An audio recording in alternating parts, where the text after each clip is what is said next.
Hello and welcome back everyone to another video.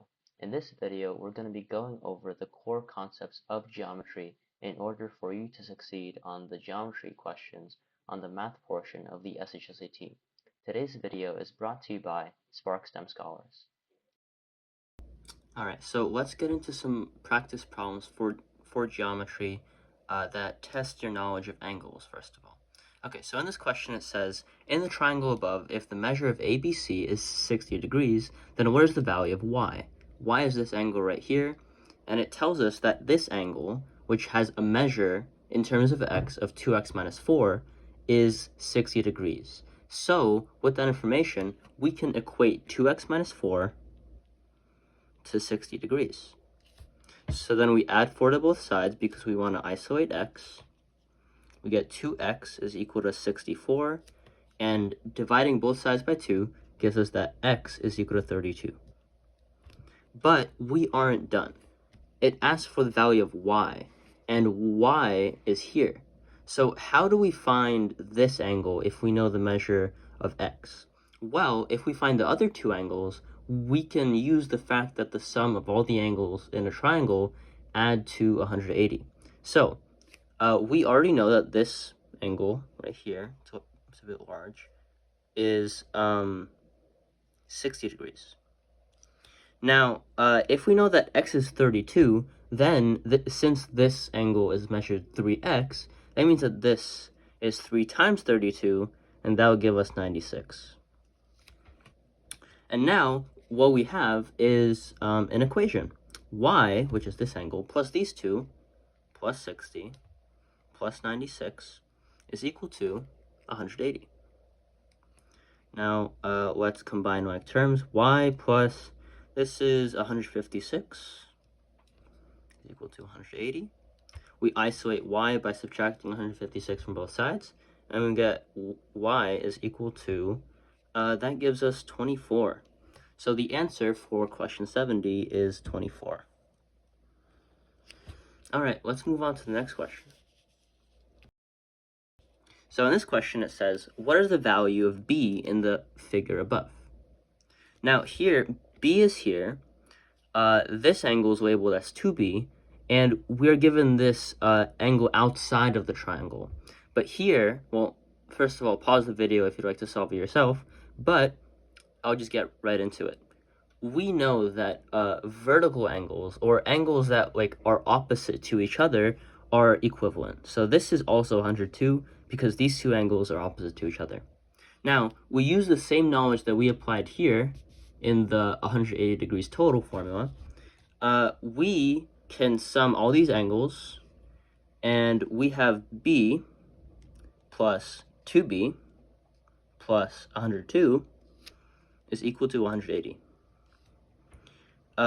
We combine like terms. 3b plus 102 is equal to 180.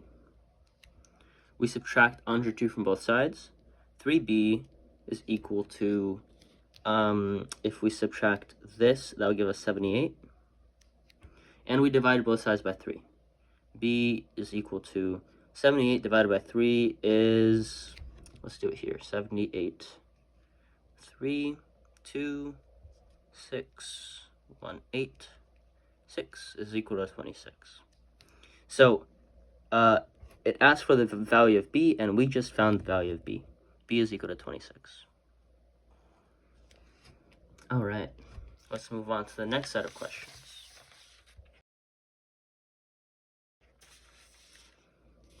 Let's do this one. Okay, so this is another angle question. Again, pause the video if you'd like to solve it yourself. But here, we're actually dealing with a concept of isosceles triangles. Okay, so let's get right into it. So in the figure above, MQ is a straight line segment, okay? If PM, meaning this side, this one, is equal to PN, which is this one, so in geometry, when we want to mark that two sides are equal, we put a dash through both of them. Okay, if they're equal, what is the value of x? And we are also given this exterior angle right here.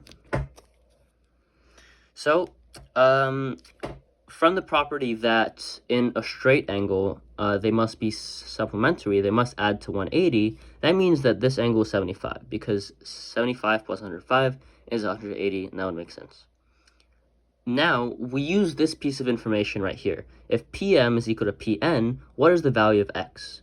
Well, we know that because these two sides are equal, that this is an isosceles triangle, because an isosceles triangle is a triangle in which it has two sides that are equivalent to each other. And what an isosceles triangle has is equal angles opposite to its equal sides. So since this equal side is opposite to 75, this opposite side also has an angle measure of 75. These two are equivalent angles. And now, in order to find x, which is what the question asks for, we use the same 180 sum formula. Okay, so x plus 150, because that's the sum of the two 75s, is equal to 180. Isolate x to get x is 30.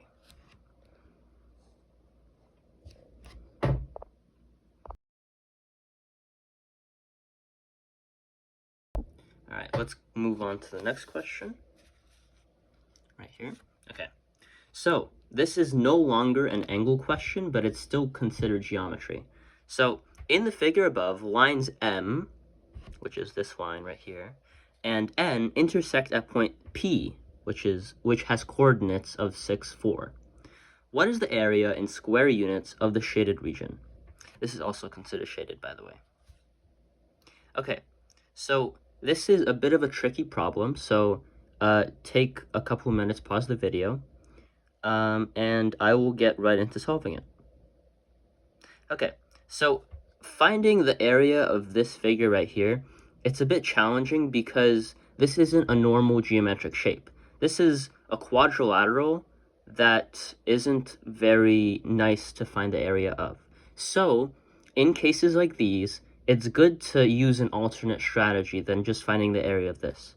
So what I'm going to do, and what I recommend you to do in cases where it's hard to find the area, I'm going to find the area of the whole thing first. And, well, okay, how many units does this rectangle have? Well, that's 4 units because it has the y-coordinate of 4, and the x-coordinate is 6. So the whole area is 4 by 6, which is 24, right? Okay, now, I'm going to find the area of these two triangles, this one and this one. And the reason for that is that if I subtract the area of this triangle and this triangle from 24, which is the total area of everything, then I'm going to get this area. Does that make sense? So let's get right into it. Here we can see that 1, 2, 3, 4, this part also has a length of 4. Okay, now what's the area of this? Well, we remember that the area of a triangle is 1/2 base times height. That means that 1/2 base is 4, height is 4, is equal to 16 divided by 2 is 8. Okay, so this triangle has an area of 8. Now, let's move on to this triangle.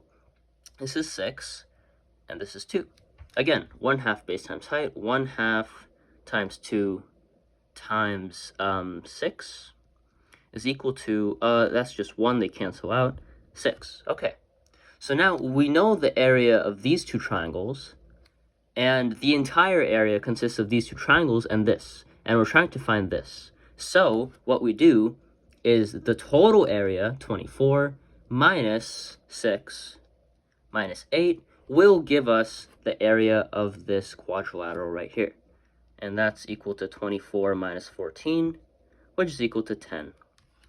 So the area is 10 units squared. 10.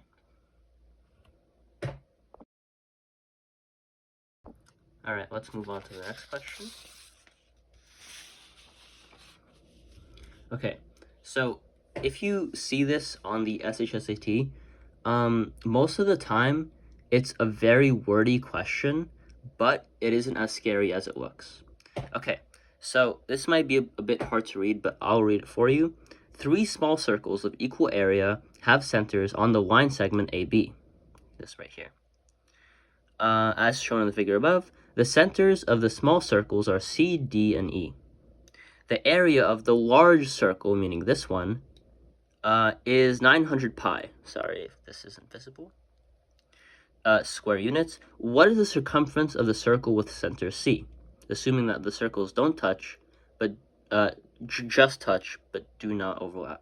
Okay, pause the video to see if you can solve this, but I will get right into it. Okay, so we know from here that the area of the large circle is 900 pi.